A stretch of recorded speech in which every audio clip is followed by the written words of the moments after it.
Box tayo ng parcel. Kala nyo Pinas lang na-addict sa parcel.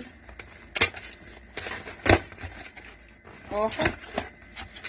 Pagkain galing Pinas or pagkain galing sa Tang!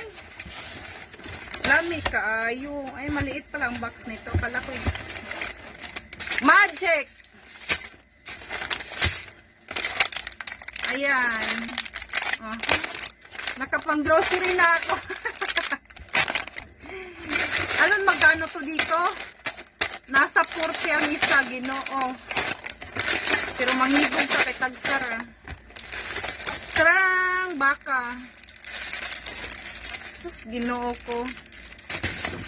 Kaning manghibog ta ba? Mga pagkaong gikan sa Pilipinas. Oh. Yeah, there's a sarap. Tikman nga natin to.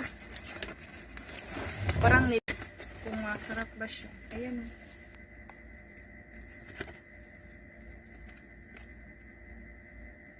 Feel ako nag-moist na siya. Makain pa kaya to? Ayan, damos. Akala ko'y dalawa. Ba't dalawa yung nasa lista niya? Pancit Canton. Ubi moron. Hindi ko lang kung masarap to eh. Choco moron. Iinitin ko to para ito. Masarap talaga to. Mga maliit pa kaming bata dati, ito talaga yung namin. Pag mag-ano ng kopra yung papa ko, magbenta ng kopra, sayang-saya kami kasi nga nakakain kami ng ganito.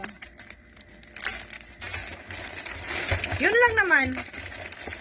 Wala, cornstarch. Bye-bye!